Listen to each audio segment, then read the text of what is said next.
What's up, y'all? It's your girl, Sakina, and I'm back for another review. This is my review for Married at First Sight. This is season 12, episode 9. Yeah, my birthday is tomorrow, so I'm very excited about that, but I'm not excited about reviewing this damn show because I'm just over it at this point, y'all. Like, last night's episode was not exciting to me. Like, I was really just trying to get my notes over and done with because I've had enough with a lot of these people on this damn show. So let's just get right into it, right? Now, we see that Brian and Clara, we're going to talk about them, of course, because I always have the least notes for them. They're doing some arts and crafts stuff. They're making a mug. I actually been to the place that they were at. It's downtown, somewhere in the city. I can't pinpoint it exactly. But one of my friends had the opportunity to actually sing there while people did their arts and crafts stuff. It was really neat. But anyway, yeah, so I've been there before. I feel like the difference between their mugs is symbolism, right? So then you have Clara, who's just all over the place. You know, she's not prim and proper. You know, her mug needs some work. And then you have Ryan. His mug is picture perfect. He's a perfectionist. And it just goes in line with the way that he goes about his life. And he was just like very serious about getting this mug together. You know, he said that he's a perfectionist and all of this stuff. And I was like, are you a Virgo? And then I forgot. No, I think he's a Gemini, but maybe he has like a Virgo moon or something. Like I could see that in him.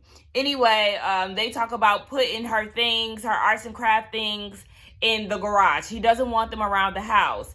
And I was like, okay, that's just another place where he tucks his stuff, right? Remember, we know that he looks clean on the outside, but he also stuffs everything in his closet, in his cabinets, and all of that. So he's going to stuff all her arts and crafts stuff in a garage. And Clara said that she does arts and crafts when she's stressed. So basically, she's probably stressed out because of this situation and the fact that she's not getting any D from Ryan. She questions his commitment to the process. And they also mentioned that work is going to be a hurdle for them because, you know, she doesn't get weekends off a lot and she's always on the go. Now, we see that this episode is supposed to be based off of the love word. So their exercise is going to be some cards that consist of, you know, falling in love and all of that stuff. So they get their cards. And there were 2 questions that Ryan just had no response to, for real. How do you specifically want to feel when you're in love? Ryan was like, he really ain't have nothing to say. What do you want from love? And he really didn't give a defined answer. So Clara is saying, you know, he is definitely awkward with these things. I don't know if it's because he's never been in love or if it's because he doesn't really feel comfortable talking so in depth about love. I feel like it's both. Yeah, he gives me both teas. Like, Ryan is, like, not playing when it comes down to this love word. Like, you not getting it out of him. And, Clara, I need you to stop telling us that you've been in love. Like, yeah, I can say I'm in love. Like, girl, we get it. We know that it's not that special of a word to you because you can just throw it around. She said the question that Ryan had for her was, what can your partner do to help you potentially fall in love? She said the little things. She basically just wants to feel heard. And then Ryan goes and says that he wants to feel trusted. He said he wants to feel, and he said trust is earned. That's what he said. And he said it takes time and patience with him. And then he asked, does that make sense? And to me, no, it doesn't make sense. Like, I understand, you know, slow and steady wins the race. I'm a girl who moves slow in relationships and situations. I like to take my time because if we start moving too fast and stuff, it just seems weird to me. And it just doesn't give me authentic vibes, for real. Even though that's not the case with everybody. But I think the problem with Ryan is you moving at a snail's pace is going to keep you and Clara in the friend zone. Y'all are not really into, y'all aren't having sex. I don't know what it is y'all doing, you know, y'all high school activities or whatever the case. Baby, that's not going to get y'all anywhere. You are keeping her in the friend zone and y'all going nowhere fast, okay? Y'all reached the climax. But shout out to Ryan, okay? For constantly trying to give us little snippets of his blackness, okay? I seen the Black Lives Matter t-shirts, okay? Go ahead. I think he wore like 2 different shirts in 2 different scenes. So shout out to him for that. Clara is just concerned that he's a very serious guy. She's always lighthearted. You know, she likes to laugh. And then you got Ryan. He's super serious. And even Vincent had pointed that out at one point. Like, we already know that this Reserve Ryan is in full effect. Now, he goes and takes her out to eat some donuts because that's her thing. Like, her love language is like gifts or something like that. Whatever. he takes her out and she's smashing these donuts, like smashing the hell out of the donuts. And she don't eat vegetables. When she says she's not a vegetable girl, all I could think of is nasty insides, pH balance all off, stank cooch. Like, that's just all I thought about. Then he gets into like this serious conversation about what motivates her, and she was just so uninterested. Like, he went on and on and on and on. And when he asked her, so like, what motivates you? She was just like, baby, money, okay? Money to pay my bills. And I understood exactly where she was coming from in that moment, because when you're annoyed with someone and you feel like y'all not really getting anywhere, you kind of shut down and you don't give a damn what the hell they're talking about, especially if this is them all the time. Now, this is class clown Ryan, right? The serious guy. This is your class clown? Because I can't see it. This man can't have fun to save his life. And that's exactly why I wasn't mad at Clara for not wanting to get into these conversations. My brother does shit like that. And I'm just like, oh my gosh, bro. You'll get on the phone with him and he want to talk about the man. And he wants to talk about conspiracy theories. And he wants to do all of this. And I'm just like, can we not have these type of talks today? Like, don't get me wrong, I want to have deep conversations and all that. I'm not really an intellectual, but, I can have a deep conversation with you, okay? But, why we just can't roast mommy and daddy? Like, why we just can't talk about Love and Hip Hop? Like, I don't watch Love and Hip Hop, but, why we can't have lighthearted conversations? So, me and Clara were seeing each other at that time. So, yeah, she just said that she tired of them serious TED Talk motivational speakers. Baby, if you want to go host a seminar, then go do that. But leave me and my donuts here, because we ain't got time for that. Haley and Jake, honey. We see that Haley is with her friends, and they're asking how everything is going, and she lets them know. Well, last night he asked me if I was physically attracted to him, and I said, I don't know. And Jake is like, okay, well, if you don't know, then I feel like we're not going to have a fair shot. And I'm feeling like Haley, you're the male Chris. You're the female Chris. She just, like, why did you have sex with that man?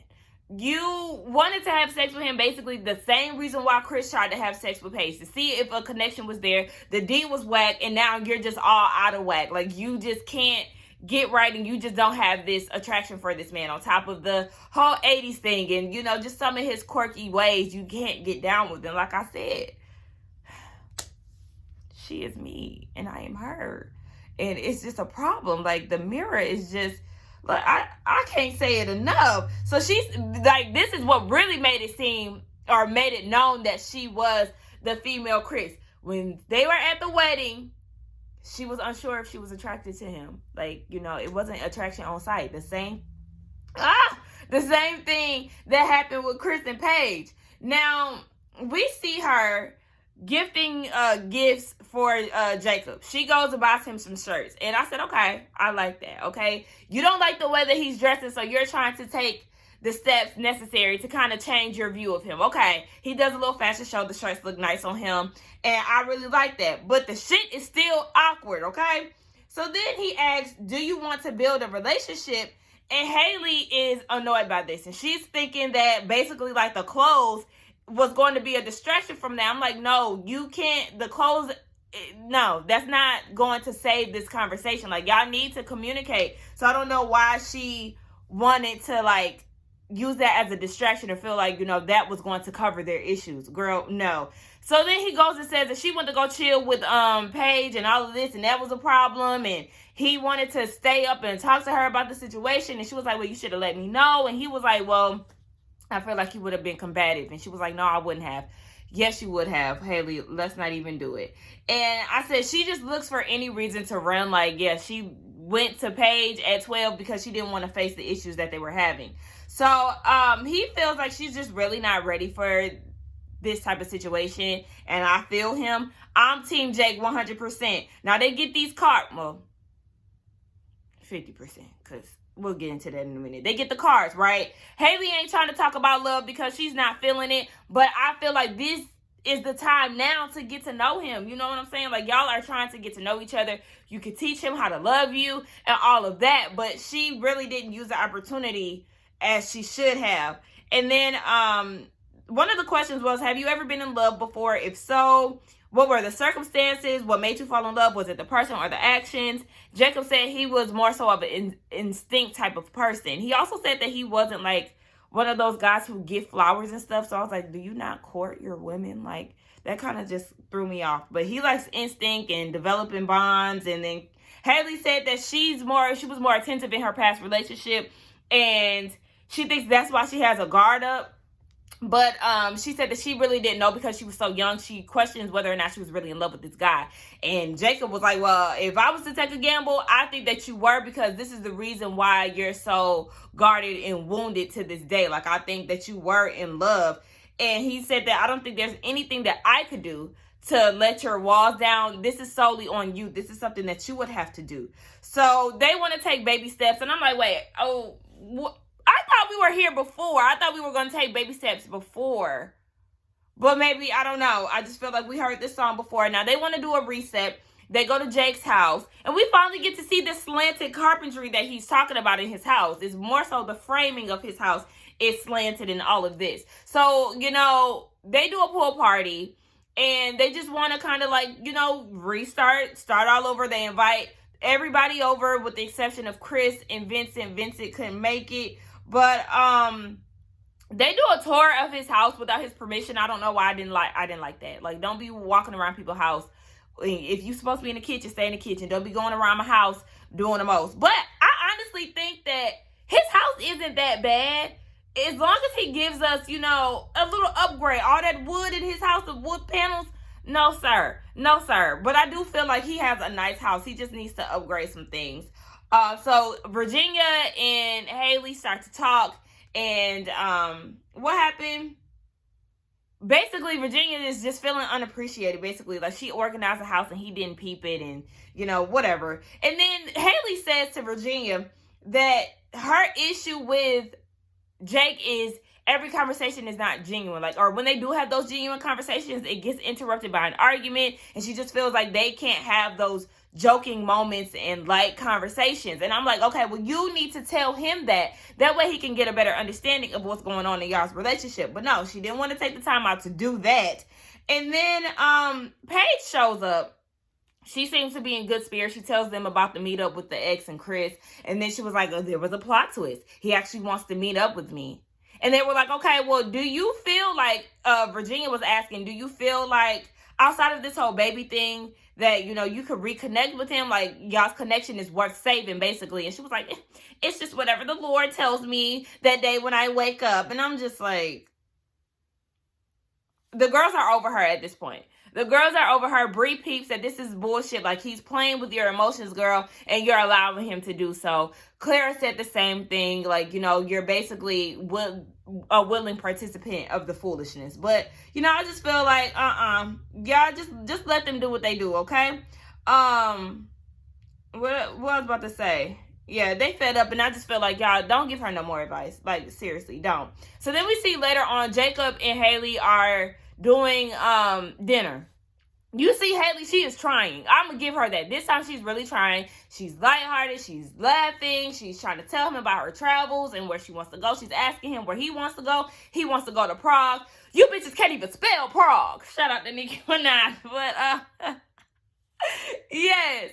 So, I feel like his responses are very short. Yeah. Well, that's great. What am I supposed to do with that? What am I supposed to do with those type of responses? Like, I was just over it. And I feel like that is the thing that would turn me off from him. And that's where he lacks. Like, his communication is not that great. It's like he picks and chooses when he wants to be a great communicator. But when it comes to just, like, speaking freely, he lacks. And I see that being a major issue. And I could totally understand why it's hard for Haley to really get to know him, because even when she's trying, she even did that at the wedding. When she was trying at the wedding, he was giving dry responses. Like, what am I supposed to do with this? But I'm glad that their conversations are more than just gym, tan, laundry. Shout out to Jersey Shore. But yeah, like, I couldn't do it. We can talk about Drunkard and Eric, right? We see that Eric actually had some pilot duty, so he was gone for a few days. He was in D.C.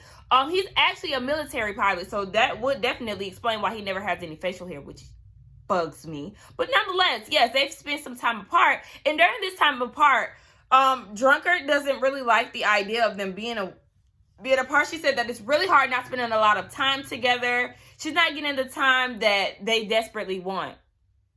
But you wanted space. So now all of a sudden, this space that you're getting, you don't like. People give me a headache. They went golfing, and you know, Lifetime likes to show us how much of a drunkard Virginia really is. And she was like, "Oh yeah, I've been golfing once with my dad, but I really just drove the cart and drank beer." You just had to make it a point that you had some alcohol in that setting. Okay, so they all trash at golf. She was asking he was asking how she was while he was away. She was like, I'm fine.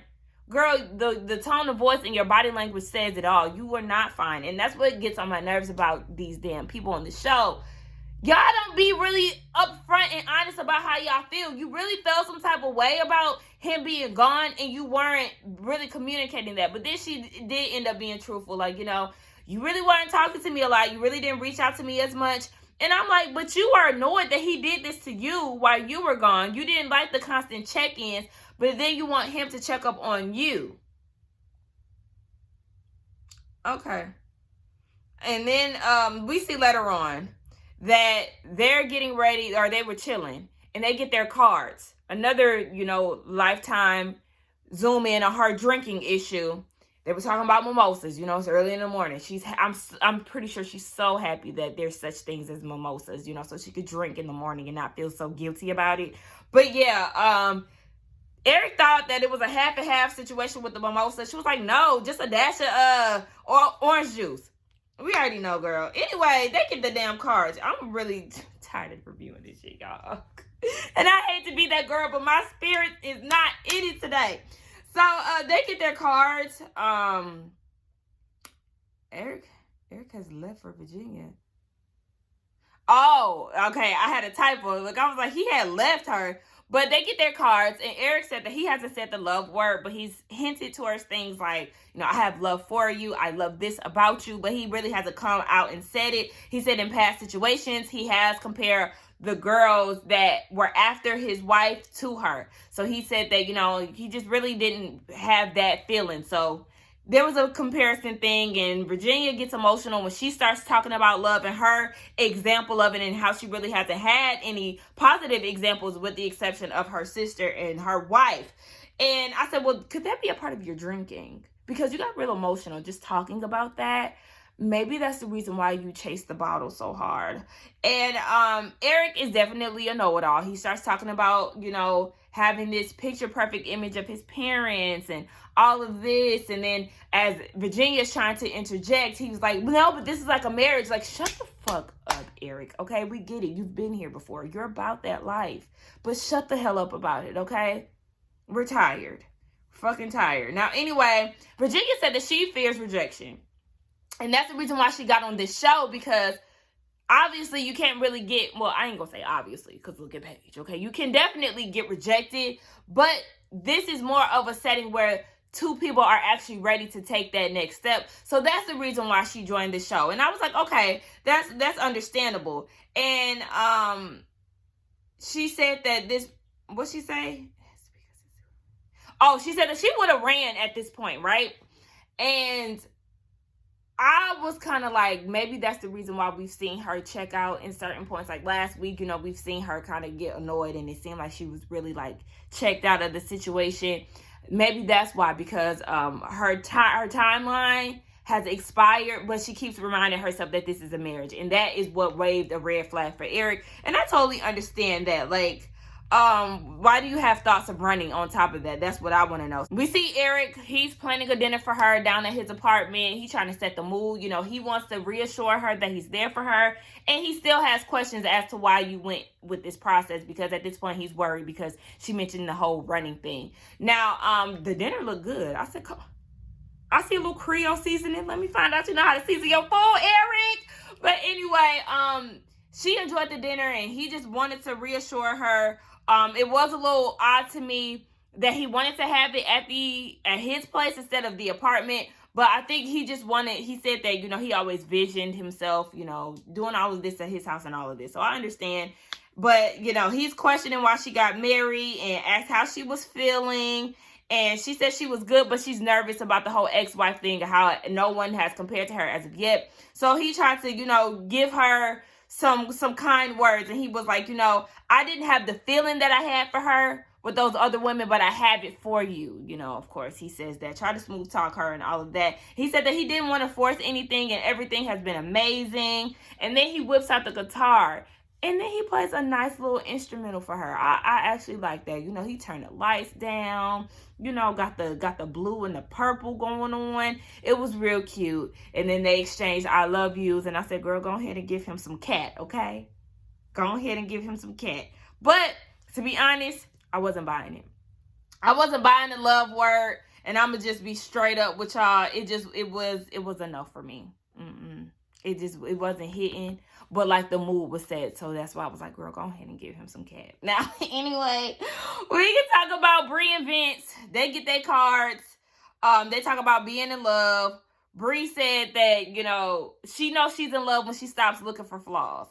And Vincent said that he knows he's in love when he's constantly thinking about them and when the person could accept him, flaws and all. Shout out to Beyonce. So, Bre said that her walls are down with him.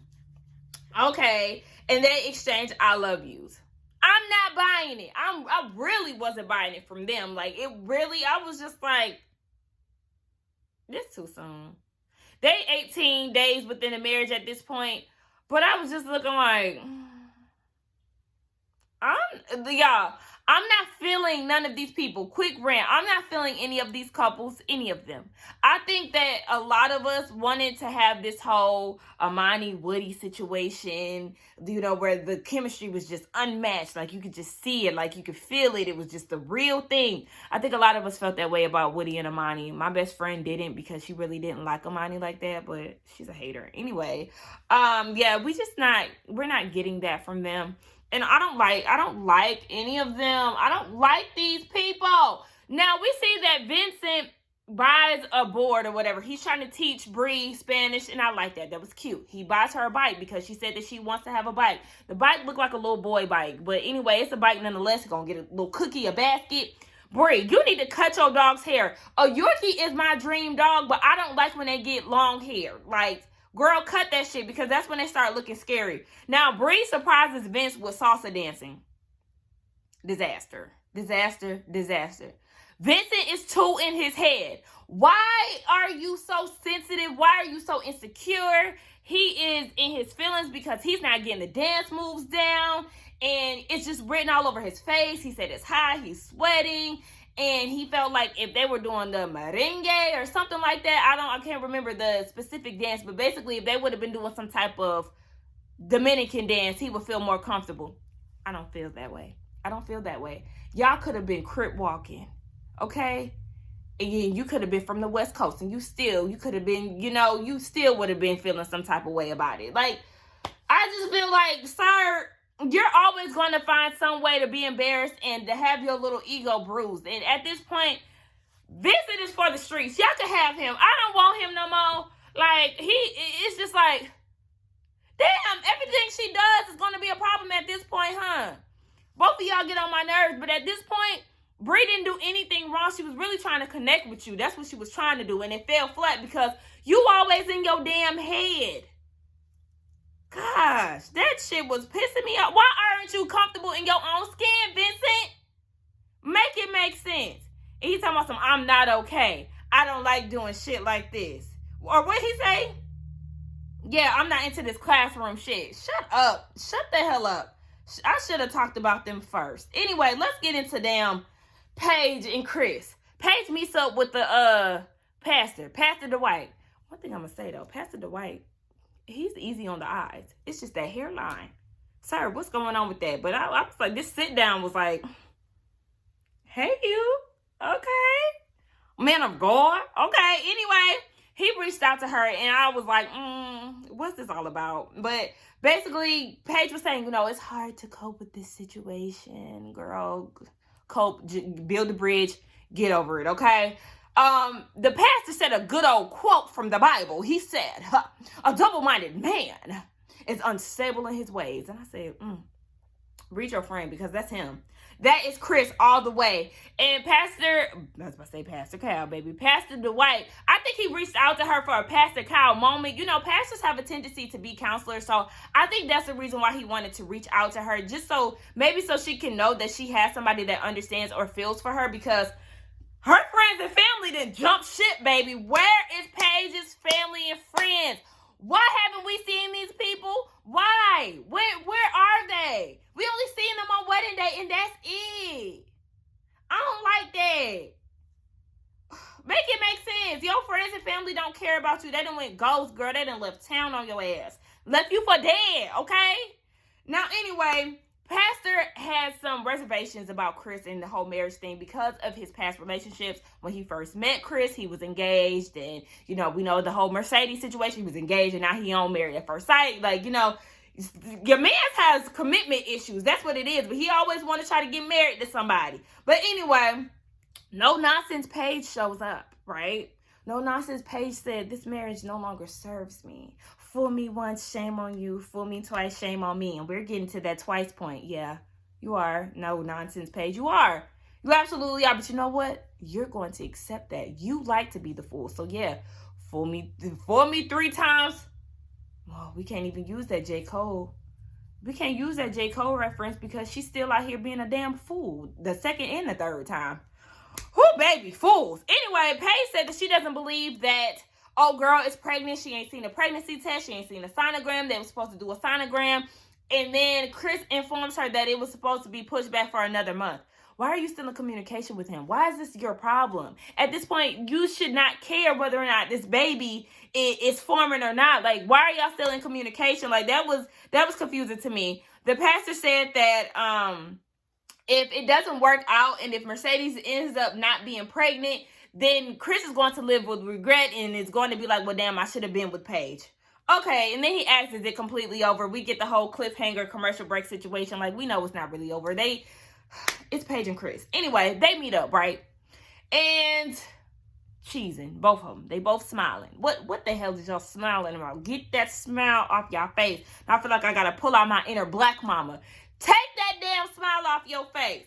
Anyway, Paige says that the Lord led her to meet up with Chris. Girl, that was production. Stop bringing up the Lord. That was production's work, and that was your gullible ass tendencies. Tendencies? Her gullible ass ways. Girl, you ain't got no damn tendencies. This is your lifestyle. Anyway, Chris said, I was mad at you last week, but today we ain't got no problems. He knows that Pastor Dwight had talked to him, or talked to her, and he was upset about that. He said in his confessional, you know, I felt like he should have went ahead and talked to me before doing that. And, you know, you were on my side. You're supposed to be on my side. And I don't have anything to say to Pastor Dwight ever again. Oh, my gosh. Okay. I said, he's a child. I mean, the man officiated the both of y'all. Why he can't talk to Paige? It was a little odd, but get over it. He said that he doesn't have any revelations. Why are we here? If you don't have any new revelations, then why are we here? And Paige said the same thing, but you know why you there, because you still hoping in your mind that he is going to choose you, Miss Pick Me. That's why. That's why you're here. You have high hopes. I got high hopes for you, because we gonna see. We gonna see that you're gonna fall right back into that damn trap. So she gets in her feelings. She storms off. She goes to production and was like, see, this is why I told you I didn't want to come here. Like, da-da-da. The production was like, well, go tell him that. Tell him that you done and don't call you ever again. She goes and sits down and says none of that. She says none of that. She just says that she doesn't want her time to be wasted. And I was like, girl, you mad because you thought y'all was going to get back together. She's saying all of this about she don't want her time wasted, and he's laughing. Because you're a joke. He thinks you're a fucking joke. And he was like, oh, no, I don't mean to laugh. Like, that's just the way I show emotion. God, I don't like this. I don't like this. She said, you got me out here looking crazy. You got yourself out here looking crazy. And then Chris says that he's afraid. He's afraid of somebody raising his kid, making the wrong decision by leaving Paige. He's afraid of being happy and possibly falling in love with Paige. And he said that he focused so much on this baby situation that he really hasn't given her a fair shot. And he's been really negligent of Paige and her feelings.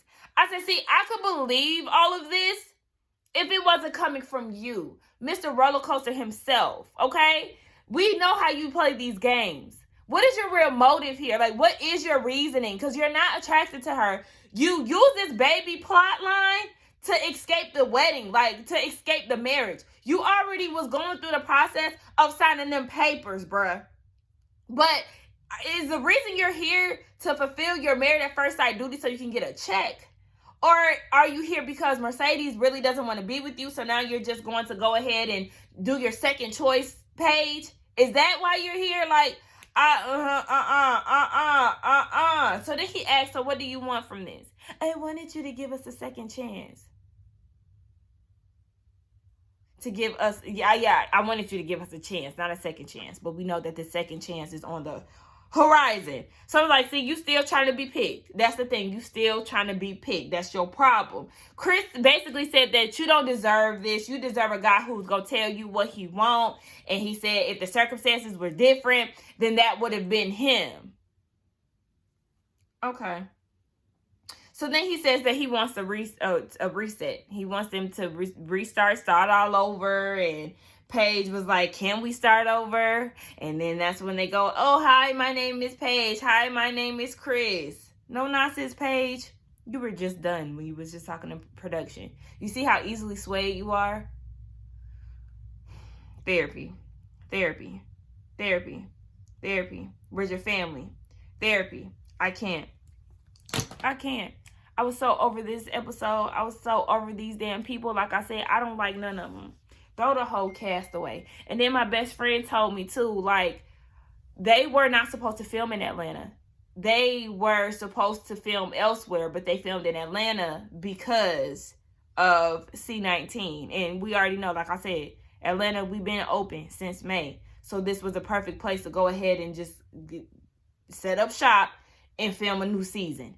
Anyway, y'all, my birthday tomorrow. So y'all let me know what y'all thought about this episode. Let's get it down in the comments. Don't forget to like, comment, and subscribe to my channel. And I will see y'all in the next one. Bye.